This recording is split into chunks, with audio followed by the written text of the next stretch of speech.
I live in a quiet, pretty, uneventful suburban neighborhood, the kind with trimmed hedges, neighborly waves, and streets that go silent by 10 p.m.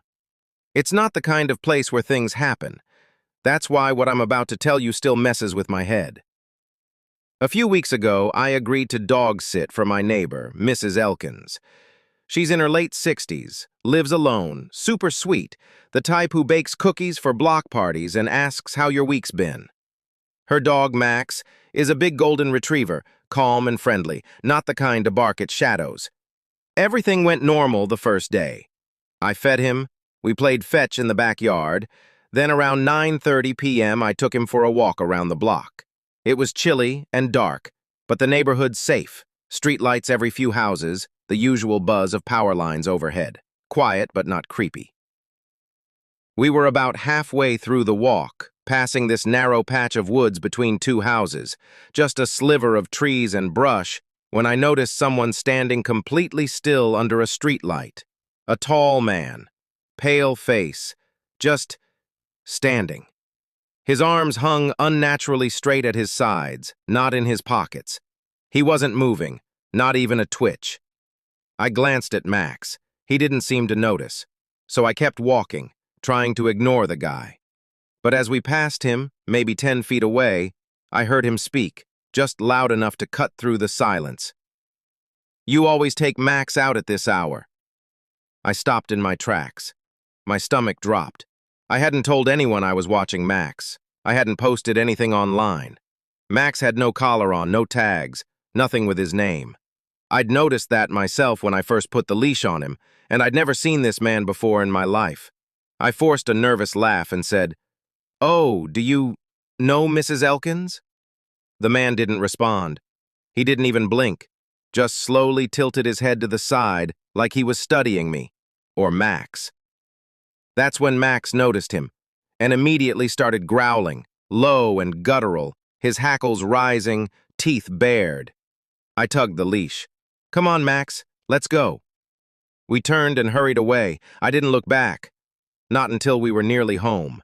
When I did, the man was gone. The next day was tense, but uneventful. Still, I couldn't stop thinking about that guy. The way he knew Max's name, the way Max reacted to him. I kept checking the porch cam every couple of hours. Nothing. That night, I decided not to leave the yard. I let Max out onto the front lawn around 9:30, same time. I stood on the steps, watching him sniff around.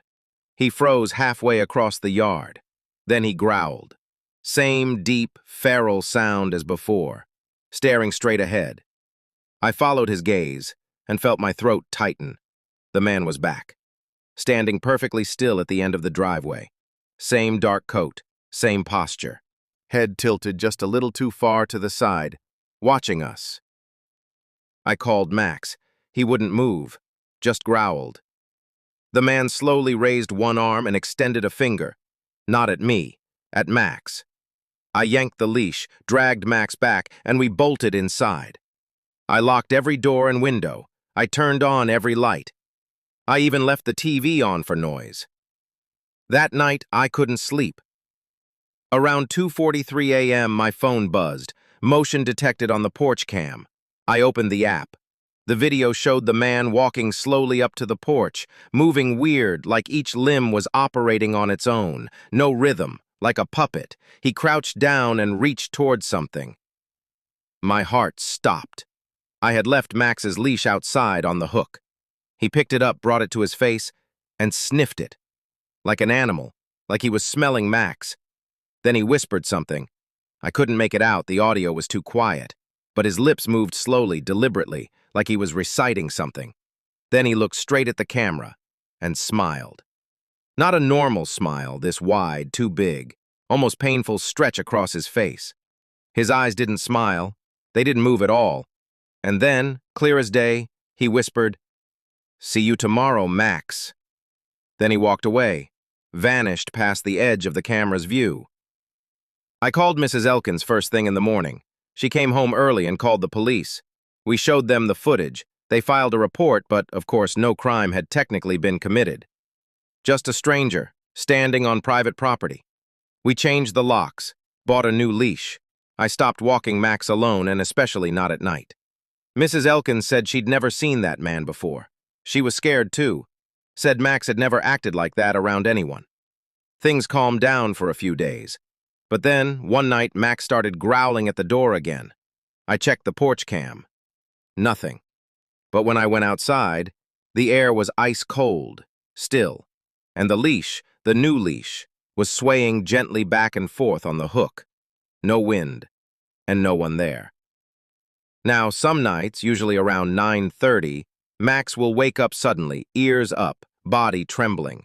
He stares at the front door like someone's behind it. I've stopped checking the camera, because the last time I did, there was a still frame, just one. A glitch almost, like a single frame spliced in. It showed a close-up of the man's face, pressed right up against the lens, eyes wide, mouth open, whispering something. I played it over and over, trying to read his lips. I think I know what he said. You can't keep him from me.